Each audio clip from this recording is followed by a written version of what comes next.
Hello everyone. I hope आपने last दो episodes देखे होंगे and I am really sorry कि इस बार ये वीडियो थोड़ा सा देरी से आ रहा है। I just got stuck up in some matters. Anyways, आज हम जिस टॉपिक के बारे में बात करने वाले हैं वो है रेंट एग्रीमेंट।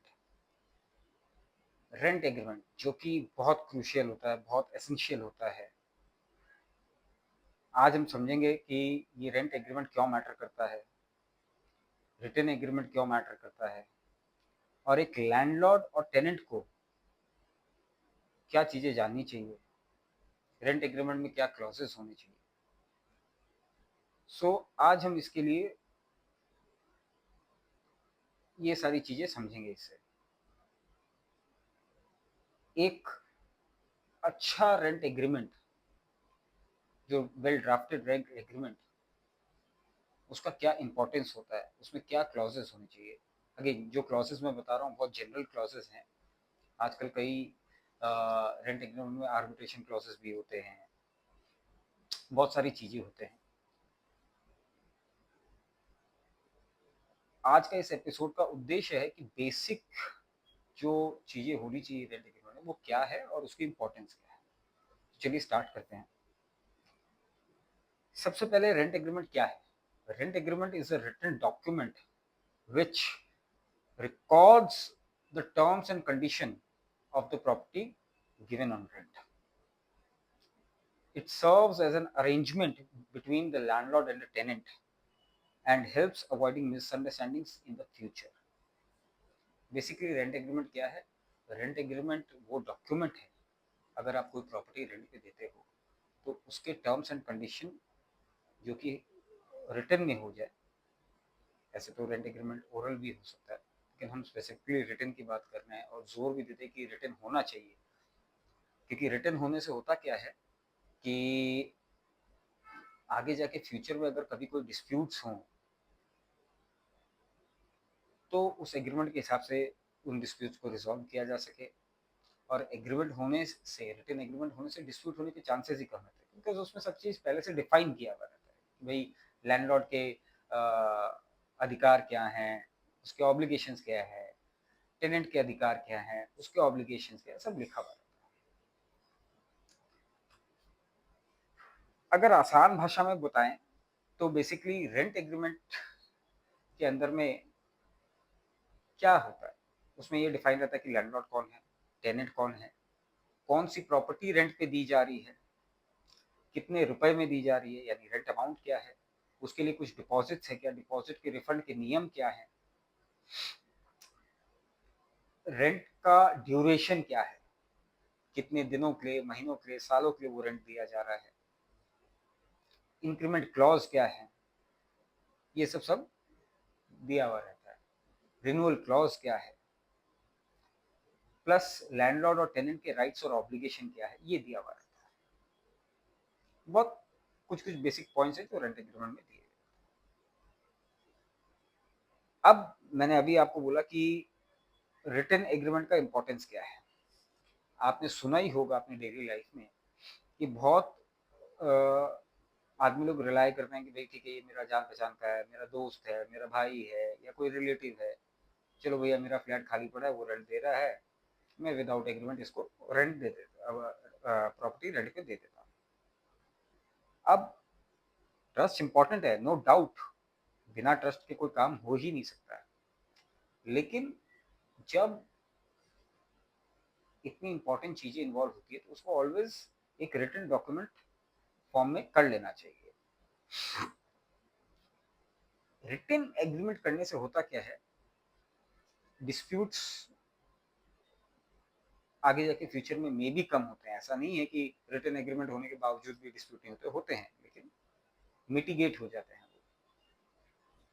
उसके अलावा होता क्या है कि जो भी एग्रीड टर्म्स है वो ऑलरेडी पहले से लिखा हुआ रहता है। तो जितने भी टर्म्स, जैसे एग्जांपल के लिए बोलूँ कि भाई हर महीने का सपोज करिए वो रेंट देगा, for example 10,000 rupees per month, तो वो रिटर्न हो गया कि हाँ, इसमें कहीं पे कोई एम्बिग्यूटी नहीं है कि भाई हाँ, सामने वाला हर महीने 10,000 रुपया इतनी तारीख को देगा। और जैसे जनरली अगर लंबा एग्रीमेंट है, 11 महीने का नहीं है, 3 साल का है या जो भी है, तो उसके अंदर में लिखा हुआ रहेगा कि भाई 3 साल में इंक्रीमेंट होगा या हर साल में इंक्रीमेंट होगा, इंक्रीमेंट होकर अमाउंट कितना होगा ये लिखा हुआ रहेगा या परसेंटेज लिखा हुआ रहेगा, तो वो सब क्लियर रहता है। रिटन एग्रीमेंट दोनों को, चाहे वो लैंडलॉर्ड हो या टेनेंट हो, दोनों को प्रोटेक्ट करता है। टेनेंसी का एग्जिस्टेंस प्रूव करने में हेल्प करते हैं। कभी कोई लीगल डिस्प्यूट हो गया या कुछ हो गया तो it serves as an evidence to prove the tenancy. Clearly responsibilities जो होती है टेनेंट्स और लैंडलॉर्ड की वो डिफाइन रहती है, राइट्स डिफाइन रहते हैं। तो इस वजह से एक प्रॉपर्ली ड्राफ्टेड टेनेंसी का एग्रीमेंट बहुत इंपॉर्टेंस रखता है। अब मैं बहुत शॉर्ट में आपको बताता हूँ कि जनरली रेंट एग्रीमेंट के कुछ एसेंशियल क्लॉजेस क्या क्या होते हैं। सबसे पहले आता है पार्टीज की डिटेल, यानी लैंडलॉर्ड का डिटेल्स और टेनेंट का डिटेल्स। उसमें क्या होगा कि भाई लैंडलॉर्ड कौन है, टेनेंट कौन है, प्लस उनके एड्रेस क्या है, कॉन्टैक्ट डिटेल्स क्या है। इसमें एक चीज़ ध्यान रखना होगा कि कोई भी इनकरेक्ट डिटेल्स नहीं हो, नहीं तो आगे जाके जल्दी से क्या होता है कि आगे जाके फिर कोई इनकरेक्ट डिटेल होने से प्रॉब्लम हो सकती है। जैसे अगर एड्रेस गलत दिया हुआ है और आगे कभी जाके कोई लीगल प्रोसीडिंग हुई और उस जो गलत एड्रेस है उसके ऊपर आपने नोटिस सर्व किया, तो वो प्रॉब्लमेटिक हो सकता है, दिक्कत दे सकता है। ऐसा सोल्यूशन सब चीज़ का है, लेकिन अपने को जितना भी अपने कॉशियसली इस चीज़ को कर पाए वो बेटर है। प्रॉपर्टी का डिस्क्रिप्शन सबसे बड़ा चीज़, जैसे प्रॉपर्टी कहाँ सिचुएटेड है। अगर रेसिडेंशियल फ्लैट है तो फ्लैट का स्क्वायर फीट कितना है, जनरल डिस्क्रिप्शन देना हो तो उसमें कितना BHK का है, क्या है, वो सारी डिटेल, फ्लैट नंबर दे दो, फ्लोर डिटेल्स दे दो, पार्किंग स्पेस इंक्लूड है कि नहीं टेनेंसी में वो दे दीजिए। तो इससे होगा क्या कि क्लियर पता रहेगा, डिमार्केटेड रहेगा कि कौन सी प्रॉपर्टी आपने रेंट पे दी है। ड्यूरेशन, अगेन ड्यूरेशन देना बहुत जरूरी है कि भाई आप प्रॉपर्टी 1 साल के लिए दे रहे हो, 11 महीने के लिए दे रहे हो, 3 महीने के लिए दे रहे हो, 3 साल के लिए दे रहे हो, 10 साल के लिए दे रहे हो, जो भी वो ड्यूरेशन जरूर मेंशन रहना चाहिए। और इनफैक्ट मैं तो जितनी एग्रीमेंट्स ड्राफ्ट करता हूँ उसमें टेनेंसी का स्टार्टिंग डेट वो भी दे देता हूँ और जो एंड डेट है वो भी दे देता है। उससे होता क्या है, एक क्लियर डेट दोनों पार्टीज को पता रहता है कि भाई इस डेट को मेरी टेनेंसी स्टार्ट हुई और इस डेट को मेरी टेनेंसी खत्म हो गई। अब रेंट अमाउंट, रेंट अमाउंट में क्या है, बहुत सिंपल है कि भाई हर महीने का क्या रेंट एग्री हुआ है दोनों लैंडलॉर्ड और टेनेंट के बीच में, कि भाई महीना का रेंट क्या है, और प्लस उसका ड्यू डेट क्या है। हर महीना का रेंट वो एडवांस में देगा या महीना खत्म होने पे देगा, कौन से तारीख तक देगा, कौन से तारीख तक देगा, बेसिकली कौन से तारीख के विद इन देगा, मोड ऑफ पेमेंट क्या रहेगा, और अगर सपोज करो कि वो डिफॉल्ट करता है पेमेंट देने में या देरी करता है पेमेंट देने में, तो उसके कॉन्सिक्वेंसेस क्या होंगे, कि लैंडलॉर्ड जैसे इंटरेस्ट चार्ज करेगा, या अगर कंटिन्यूस डिफॉल्ट हो गया तो उस कंडीशन में क्या होगा। ये चीज रेंट अमाउंट का होना चाहिए। सिक्योरिटी डिपॉजिट, सिक्योरिटी डिपॉजिट भी देखिए वो भी बहुत एसेंशियल चीज है कि उसको मेंशन कर देना चाहिए कि भाई सिक्योरिटी डिपॉजिट इंटरेस्ट फ्री है, कितना अमाउंट है, उसको वो लैंडलॉर्ड रिफंड करेगा तो किस कंडीशन में रिफंड करेगा, वो सारी डिटेल होनी चाहिए। फिर मेंटेनेंस एंड रिपेयर्स, एक होता है कि भाई बिल्डिंग के अंदर में जनरली जो रेगुलर वेयर एंड टेयर है वो कौन देखेगा, वो जिम्मेदारी किसकी होगी, वो लैंडलॉर्ड की होगी या टेनेंट की होगी। मेजर अगर स्ट्रक्चरल रिपेयर्स आए तो वो जिम्मेवारी किसकी होगी, वो जनरली लैंडलॉर्ड की। मेजर स्ट्रक्चरल रिपेयर्स होने के लिए वो जनरली लैंडलॉर्ड के स्कोप में रहता है, लेकिन रेगुलर वेयर एंड टेयर वो जनरली टेनेंट के स्कोप में रहता है। ये जनरल प्रैक्टिस है, लेकिन वो दोनों आपस में एग्री करके डिफाइन कर सकते हैं, शेयरिंग कर सकते हैं। मेंटेनेंस चार्जेस अगर कुछ है तो वो क्या होगा, कितना होगा। अगर सपोज करिए कि कोई कॉम्प्लेक्स में रह रहे हैं, उस कॉम्प्लेक्स का मेंटेनेंस चार्ज है सपोज करिए 5 rupees square feet for example, तो या तो वो 5 रुपये पूरा का पूरा टेनेंट देगा या लैंडलॉर्ड देगा, या लैंडलॉर्ड के स्कोप में कितना रहेगा, टेनेंट के स्कोप में कितना रहेगा, ये क्लियरली डिफाइन होना चाहिए। अब एक इंपॉर्टेंट चीज और आती है, यूज ऑफ द प्रेमाइसेस। जैसे अगर क्लियरली डिफाइन कर दिया जाए कि भाई जो प्रेमाइसेस आप दे रहे हैं वो किस पर्पस के लिए दे रहे हैं, रेसिडेंशियल पर्पस के लिए दे रहे हैं, कमर्शियल पर्पस के लिए दे रहे हैं, प्रोफेशनल पर्पस के लिए दे रहे हैं, कौन से पर्पस के लिए दे रहे हैं, ये डिफाइन कर देने से होगा क्या। सपोज करिए आप कोई रेसिडेंशियल फ्लैट किसी को दे रहे हैं, अब वो उसमें अपना कमर्शियल एक्टिविटीज चालू कर दिया, वहाँ के नाम से अपना कंपनी रजिस्टर कर दिया, कॉर्पोरेशन से ट्रेड लाइसेंस ले लिया, तो अल्टीमेटली होगा क्या, कॉर्पोरेशन के असेसमेंट डिपार्टमेंट में वो रिकॉर्ड हो जाएगा कि भाई ये आपका कमर्शियल यूज के लिए हो रहा है। ये प्रैक्टिकल लाइफ की, मैं कोई लॉ के हिसाब से इसको नहीं बता रहा हूँ, लेकिन प्रैक्टिकल लाइफ की जो इश्यूज आती हैं, फिर कभी आपका रीअसेसमेंट हुआ प्रॉपर्टी टैक्स का, तो उसमें हम लोग बोल सकते हैं कि नहीं भाई ये तो आपका कमर्शियल तौर पे यूज हो रहा है, इसके ऊपर प्रॉपर्टी टैक्स आपका कमर्शियल के हिसाब से लगेगा, तो वो इश्यूज आ सकती है, तो वो एग्रीमेंट के अंदर में क्लियरली डिफाइंड कर देना चाहिए। अब एक चीज और है कि भाई इसमें लैंडलॉर्ड और टेनेंट के ऊपर में क्या क्या रेस्ट्रिक्शंस होंगे। अब जैसे टेनेंट है, टेनेंट के लिए आप ये समझिए कि भाई वो कोई स्ट्रक्चरल ऑल्ट्रेशन नहीं कर सकता है, अगर करना चाहे भी तो रिक्विजिट कॉर्पोरेशन का परमिशन प्लस लैंडलॉर्ड का परमिशन, ये सब परमिशन के थ्रू होना चाहिए, वो भी इन रिटन फॉर्म। कोई अनलॉफुल एक्टिविटीज नहीं कर सकता है, रेस्ट्रिक्शन में वो सबलेटिंग नहीं कर सकता है। अगेन ऐसा नहीं है कि नहीं कर सकता है, करने को कर सकता है, but that should be in written form कि वो अगर सबलेट कर सकता है तो किस टर्म से कर सकता है, वो उस एग्रीमेंट के बाहर नहीं जा सकता है।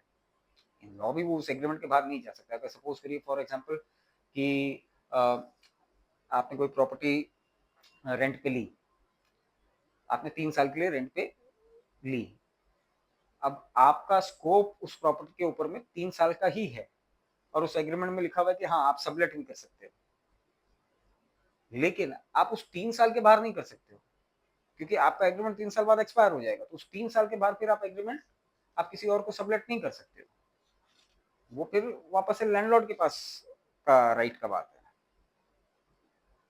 उसके बाद बिल्डिंग रूल्स एंड रेगुलेशन, अगर सोसाइटी है तो उसके जो भी बिल्डिंग रूल्स है उसके साथ कंप्लाई करना होगा टेनेंट को, ये सारे क्लॉजेस होने चाहिए। लैंडलॉर्ड का ये रहेगा कि लैंडलॉर्ड कोई भी टाइम पे अपनी प्रॉपर्टी में जिसको टेनेंसी टेनेंट को जो दिया हुआ है प्रॉपर्टी, टेनेंटेड प्रॉपर्टी, उसमें अचानक से नहीं चले जाए, रात को 12 बजे नहीं चले जाए, जिससे कि सामने वाले की प्राइवेसी को कोई असुविधा हो। तो ये सारी चीज़ें क्लियरली डिफाइंड होनी चाहिए।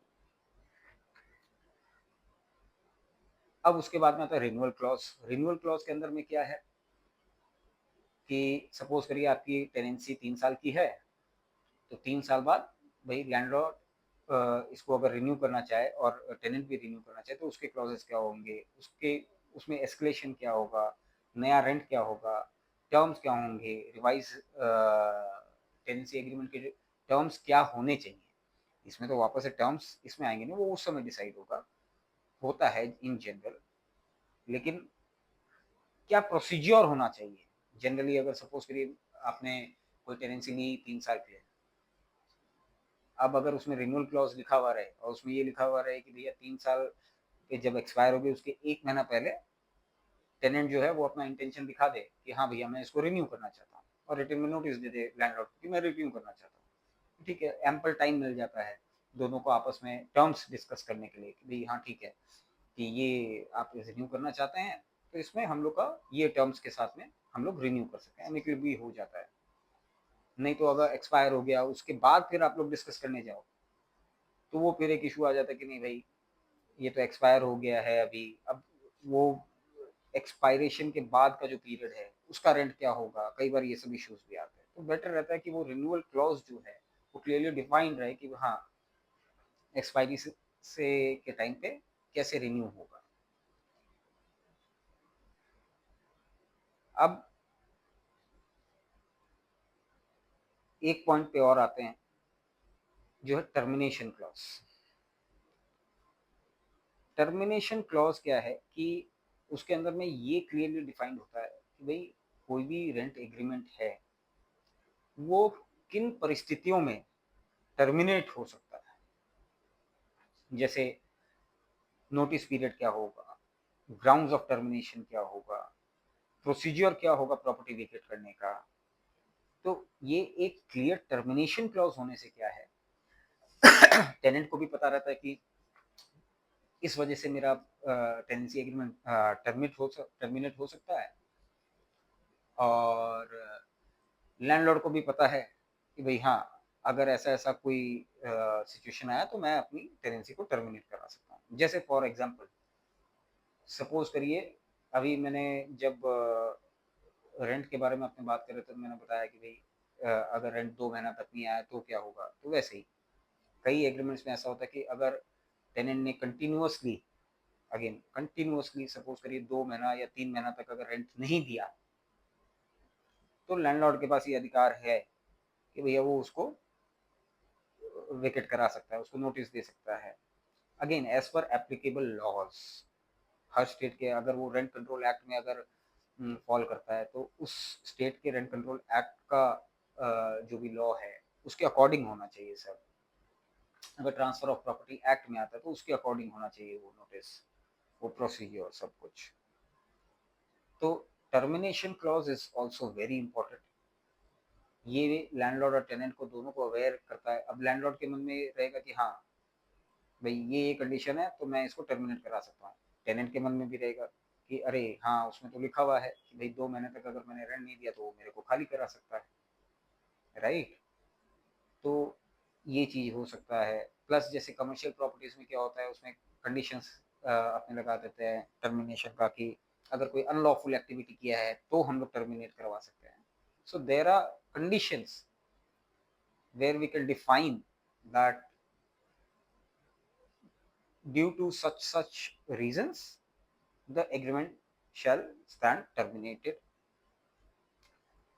तो ये कुछ एक इम्पोर्टेंट क्लॉजेस थे जो कि हम लोग को ख्याल रखना चाहिए कि भाई एग्रीमेंट बनाते समय और रिटर्न के ऊपर में ज़्यादा जोर दें तो बेटर है।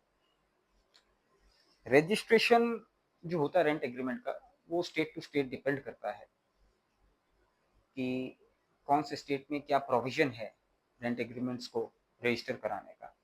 सो वो स्टेट में, स्टेट के एप्लीकेबल लॉज के हिसाब से आपको वो समझना होगा कि उसकी रजिस्ट्रेशन की दरकार है या नहीं है, ऑप्शनल है कि मैंडेटरी है, ये समझना होगा। सो ये कुछ एक चीज़ें हैं। बहुत लोग ये गलती करते हैं कि भाई मैं इसको जानता हूँ तो मैं एग्रीमेंट नहीं करूँगा। ये सब नहीं करना चाहिए।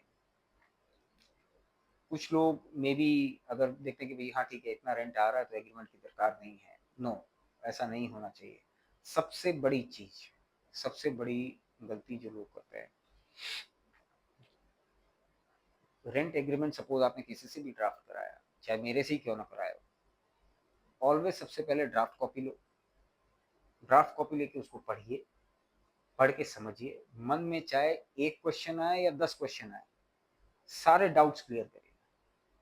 जिसने भी ड्राफ्ट किया उनसे सारे वो डाउट्स आप लोग क्लियर करिए। उससे होगा क्या, you understand your agreement much better. Suppose करिए हमने कुछ ऐसा लिखा जो पॉइंट आपको नहीं समझ आ रहा, क्लियर करिए उसको। ऐसा नहीं है कि उसको किसी ने दे दिया, मैंने ही दे दिया आपको कोई ड्राफ्ट, या कोई किसी और ने दे दिया तो बिना पढ़े उसको साइन कर दिया। ऐसा नहीं करना चाहिए। ऐसी गलतियां होती हैं तो वो पढ़ना चाहिए।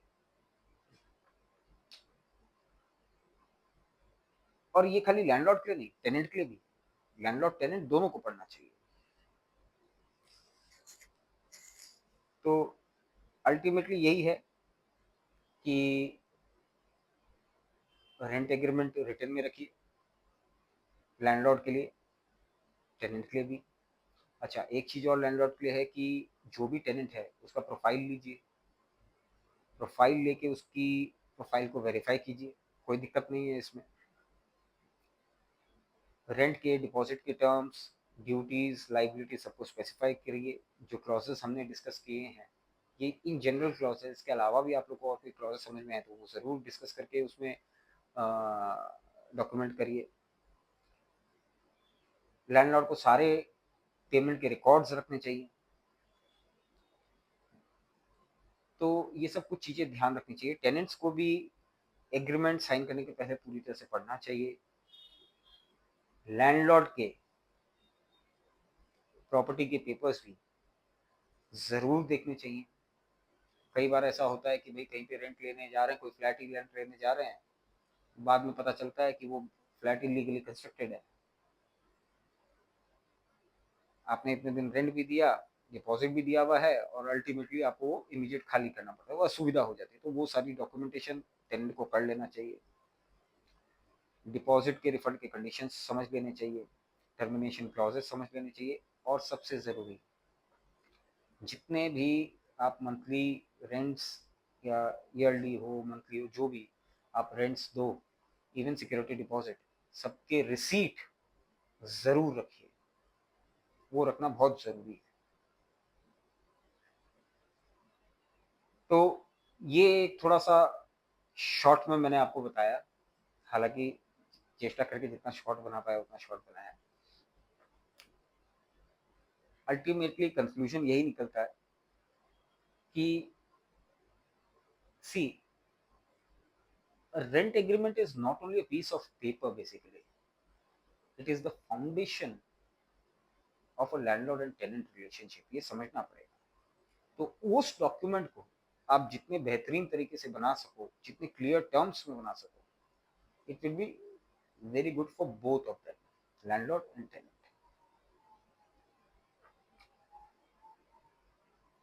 तो हमेशा रिटन एग्रीमेंट पे, रिटन रेंट एग्रीमेंट के ऊपर इंसिस्ट करिए। सब कुछ क्लियरली डिफाइन करिए, चाहे वो रेंट हो, चाहे वो डिपॉजिट हो, चाहे वो ऑब्लिगेशंस हो, ड्यूटीज हो, टर्मिनेशन क्लॉजेस हो, सारे क्लॉजेस पढ़िए, सारे कॉपीज रखिए एग्रीमेंट्स के भी, रेंट रिसीट के भी। और अंत में आप लोग ये याद रखिए कि एक अच्छा रेंट एग्रीमेंट अगर आप लोग बना लेते हैं तो फ्यूचर के डिस्प्यूट्स को मे भी खत्म नहीं करें, लेकिन मिटिगेट जरूर कर सकते हैं। आई होप आप लोग को ये एपिसोड भी पसंद आए। I try to maintain my timings कि एक पर्टिकुलर रेगुलर इंटरवल्स पे वीडियोस आते रहे। आप लोगों को कोई भी डाउट्स हो, कुछ भी हो, तो ज़रूर मेरे को कमेंट करिएगा। और आज जो हमने डिस्कस किया that was very basic rent agreement. See, drafting एक ऐसा चीज है, it varies from person to person. So and that also varies कि अगर मैं इस ढंग से बोलूँ कि क्लाइंट की क्या रिक्वायरमेंट है, उन और लैंडलॉर्ड और टेनेंट के बीच में क्या एग्रीमेंट हो रहा है, उसके बेसिस पे ही वो ड्राफ्टिंग होती है। तो ये सारी चीज़ें समझ के आप लोग अपने रेंट एग्रीमेंट को बनाएं, रिटन फॉर्म में रखें, और फ्यूचर डिस्प्यूट्स को मिटिगेट करें। Thank you.